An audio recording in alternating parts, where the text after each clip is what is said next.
You should drink that while it's cold, Bumpy. Raymond's voice was steady. Too steady. Bumpy Johnson looked down at the wine glass. Chateau Margaux, 1937. Ray Ray's favorite. Bumpy had taught him to appreciate French wine back in '38 when they were running numbers together, when they were brothers, when betrayal was something other men did. Before we dive deeper, tell me in the comments where you're watching from. Grab yourself a warm drink, maybe a cup of tea or just some water, and sit back as we begin this journey together. Now that same wine was going to kill him. The room was watching. The Italians were smiling, and Bumpy Johnson, the most dangerous man in Harlem, did the last thing anyone expected. He laughed. October 12th, 1945. Smalls. Paradise Nightclub, Harlem. The back room was thick with cigar smoke and the smell of expensive cologne mixed with cheaper whiskey. 20 men sat around a table that was too small for the egos it held. Numbers, runners, policy bankers, a crooked police sergeant, 3 made men from the Genovese family who'd driven up from Little Italy specifically for this meeting, and Raymond Ray Coleman, Bumpy's oldest friend, his most trusted lieutenant, the man who'd taken a knife in Sing to protect Bumpy back in 1936, the man who just agreed to poison his wine for $30,000. The back room of Small's Paradise wasn't just any spot in Harlem. It was where power lived, where deals were made, where territories were carved up like Sunday dinner. The walls were deep red, the lighting low. The music from the main room filtered through like a distant heartbeat. Duke Ellington's orchestra had played here, Billie Holiday had sung here, and tonight, someone was going to die here. Bumpy had felt it the moment he walked in. The smiles were too bright, the handshakes too firm. Ray had been too quick with the wine, too eager to pour, too insistent that Bumpy sit at the head of the table. The Italians weren't even pretending anymore. Sal Benedetto, a Genovese enforcer with a scar that ran from his eye to his jaw, sat in the corner, cleaning his fingernails with a knife. Not hiding it, making sure Bumpy saw it. This was supposed to be a peace meeting. The Italians wanted to expand their heroin trade into Harlem. Bumpy had said no. The Italians didn't take no for an answer, so they'd bought themselves a traitor. And Ray Coleman, the man Bumpy had pulled out of poverty, the man whose sister Bumpy had saved from an abusive husband, the man who knew where Bumpy lived, where his money was hidden, where his mother went to church every Sunday morning, had sold him out. The toast was Ray's idea. "Gentlemen," he said, standing up with his glass raised, "to new partnerships, to prosperity, to the future of Harlem." Everyone raised their glasses, even the Italians, who didn't give a damn about Harlem's future, but loved watching a man drink his own death. Bumpy's glass sat untouched in front of him. Ray's smile faltered just for a second, just long enough for Bumpy to see it. "You're not drinking, Bump?" Ray asked, trying to keep his voice light, casual, like old times. Bumpy looked at him, really looked at him, saw the sweat on Ray's upper lip that had nothing to do with the heat, saw the way his eyes kept flicking to Sal Benedetto in the corner, saw the way his hand trembled just slightly as he held his own glass. "I'm savoring the moment," Bumpy said quietly. The room went silent, the kind of silence that happens when everyone knows something terrible is about to occur, but nobody knows exactly what. Ray laughed, but it sounded wrong. "Hollow. What moment? It's just wine, brother." "Brother," Bumpy repeated, letting the word hang in the air like smoke. "Yeah, brother." He picked up the wine glass, held it up to the light. The red wine caught the glow from the overhead lamp, deep and dark as blood. "This is good wine, Ray," Bumpy said conversationally. 1937, Chateau Margaux. Must have cost you, what, $40? 50. Worth every penny for my brother, Ray said, but his voice cracked on the word brother. "Funny thing about French wine," Bumpy continued, still not drinking. "During the war, the Nazis occupied Bordeaux. They stole most of the good vintages. This bottle right here, it survived the occupation. Somebody hid it, protected it, kept it safe from people who wanted to take what wasn't theirs." Sal Benedetto shifted in his seat. His hand moved toward his jacket. Bumpy's eyes cut to him. "You got somewhere to be, Sal?" Sal, frozen. The jazz from the main room leaked through the door, a saxophone playing something slow and mournful, like a funeral march. Bumpy set the wine glass down without drinking. You know what arsenic tastes like, Ray Ray? The room went cold. Ray Ray's face was drained of color. Bump, I don't know what your bitter almonds are, Bumpy interrupted. Faint. Most people wouldn't notice it and wine this rich. Most people would take a sip, compliment the vintage, and be dead in 40 minutes.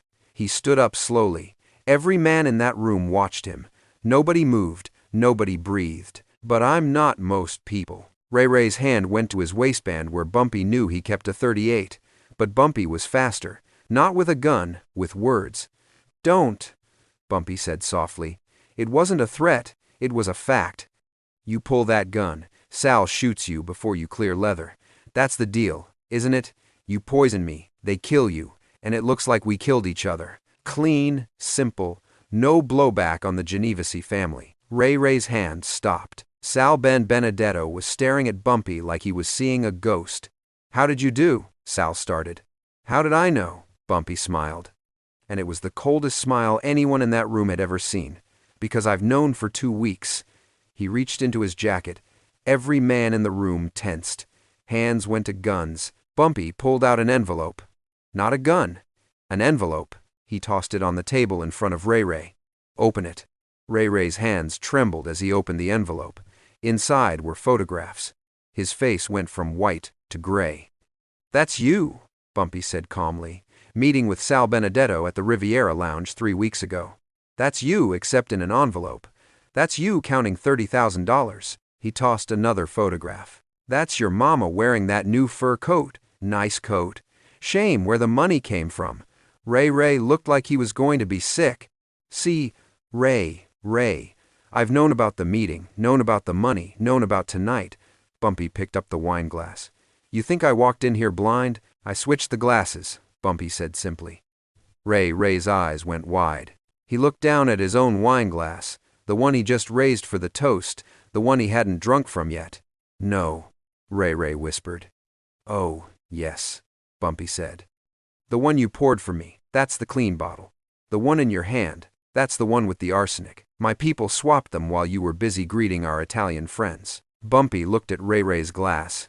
Now drink, Bump, please, drink, Bumpy said again. His voice was quiet, but it carried the weight of 15 years of brotherhood and 1 night of betrayal. Ray Ray was shaken. The wine glass rattled in his hand. Sal Ben Benedetto jumped up. Gun drone. Nobody's drinking anything. We're leaving. Sit down, Sal, Bumpy said without looking at him. You think you're in charge here? Sal growled. Bumpy turned slowly to face him. In Harlem, always. Sal's finger tightened on the trigger. 1 bullet, Johnson? That's all it takes. 1 bullet, Bumpy agreed. And then what? You think you're walking out of Harlem alive after killing me? Every black man within 10 blocks heard you were here. Every hustler, every runner, every shopkeeper. You shoot me and you start a war you can't win. Vito Genovese doesn't run Harlem. He never has. He never will. He pulled out a phone, set it on the table. But if you don't believe me, why don't we call someone who can explain it to you? Sal's face went pale. Who? Bumpy dialed. The phone rang twice before someone picked up. Lucky, Bumpy said into the receiver. It's Bumpy Johnson.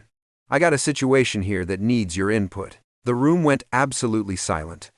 Lucky Luciano, the man who'd organized the 5 families, the man who turned the Italian mob into an empire, the man even Vito Genovese answered to. Bumpy listened for a moment, then spoke. I got 3 of Vito's boys here in Harlem. They paid $30,000 to have me killed. Now they're pointing guns at me, talking about walking out like nothing happened. He paused, listening. Uh-huh. That's what I thought. Bumpy looked at Sal. Lucky wants to talk to you. Sal took the phone like it was a snake. Boss. Whatever Lucky Luciano said in the next 30 seconds drained all the color from Sal's face. When he hung up, his hands were shaking. We're leaving, Sal said quietly. Not yet, Bumpy said. He sat back down, pulled out a cigarette, lit it slowly. Here's how this works, Bumpy said, exhaling smoke. A man's life in Harlem costs $30,000. At least that's what you paid, Ray Ray. So now you're going to pay me $30,000 for your lives. Sal stared at him. You're extorting us. I'm giving you a choice, Bumpy corrected. I can kill all three of you right here, right now, and start a war that'll bleed both our families for years. Or you can pay me $30,000, the same amount you spent trying to kill me, and we walk away from this. No war, no bodies, just business. He leaned forward. What's it going to be, Sal? Your life for $30,000 or your pride for free? Sal looked at his two men. They both nodded. We'll get you the money, Sal said through gritted teeth. You'll get it now, Bumpy said. I know you brought it for Ray Ray, his second payment. Hand it over. Sal reached into his coat and slowly pulled out an envelope thick with cash. Bumpy didn't touch it, just nodded to one of his men, who took the envelope and counted it. 30,000, the man confirmed. Good. Now you can leave. Sal holstered his gun, started toward the door, stopped. Vito's not going to forget this. Bumpy smiled. Lucky told you to pay. You paid. That's the end of it, unless Vito wants to explain to Lucky why he's starting a war over a failed hit. Sal and his men walked out. The door closed behind them. The room was silent for 5 seconds. Then Ray Ray started to drink. Not because he wanted to, because Bumpy was staring at him and every man in that room was watching and there was no way out. Ray Ray tilted the glass. The wine touched his lips. He drank. It took 7 minutes. First, the sweating started, then the trembling. Then Ray grabbed his throat, his eyes going wide, his mouth opening in a silent scream. Bumpy watched, didn't move, didn't speak. Just watched the man who'd been his brother die from his own poison. Ray collapsed onto the table. The photographs scattered, the wine glass shattered on the floor, and Bumpy Johnson counted $30,000 in cash while his oldest friend took his last breath. When it was over, Bumpy stood up, straightened his tie, took one last look at Ray Ray's body. A man's life is worth $30,000, he said quietly. Make sure everybody knows you crossed Bumpy Johnson. It costs you everything, and I get paid either way. He walked out of Small's Paradise that night $30,000 richer. Ray Coleman died choking on betrayal. The Italians never tried to move heroin into Harlem again, and Lucky Luciano called Bumpy the next morning to say one thing. You handled that right. Respect. What happened in that back room on October 12th, 1945 became legend in Harlem. Not because Bumpy killed a traitor, plenty of men did that, but because of how he did it. He turned an assassination into a payday. He turned a war into a business transaction. He made the Italians pay for the privilege of staying alive. No guns, no violence, just intelligence, patience, and the coldest form of justice anyone had ever seen. Raymond Coleman's name was never spoken in Harlem again. The $30,000 he was promised was buried with him. And the $30,000 Bumpy took from the Italians. He used it to buy 3 buildings in Harlem, gave them to widows whose husbands had died working the numbers. Because Bumpy Johnson wasn't just about power, he was about principle. And the principle was simple. You come for the king, you better not miss, and if you miss, you pay. That was Bumpy's raccoon. That was his code. That was his legacy. The back room of Small's Paradise stayed closed for 6 months after that night. When it finally reopened, nobody would sit at the table where Ray died. They say you can still smell the wine, still feel the weight of what happened. But what really stayed was the lesson in Harlem. Bumpy Johnson didn't just survive. He won every single time. Can the weight of a gold coin ever outweigh the value of a brother's life? In the concrete jungle of 1945 Harlem, the air in Small's Paradise didn't just carry the scent of jazz, it carried the stench of decaying loyalty.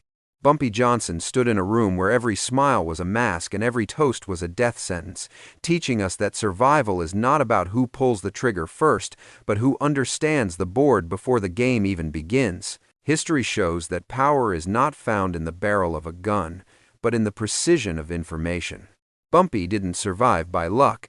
He survived because his eyes were everywhere, proving that street smarts will always dismantle brute force when patience is the weapon of choice. Furthermore, there is a profound difference between borrowed power and self-earned prestige. The Italians had guns, but Bumpy had the code. He didn't just rule Harlem, he protected its pulse, demonstrating that a true leader's authority comes from the principles he refuses to break. Finally, the cost of betrayal is never just financial. When Ray chose 30 pieces of silver over 15 years of brotherhood, he forgot that in this world, honor is the only currency that keeps you breathing. In today's cutthroat world of business and relationships, the lesson remains. Are you building your empire on the shifting sands of greed or the bedrock of integrity? Success is a business transaction, but your reputation is the only contract that matters. In the end, when the glass is raised and the room goes silent, will you be the one drinking the poison or the one holding the check?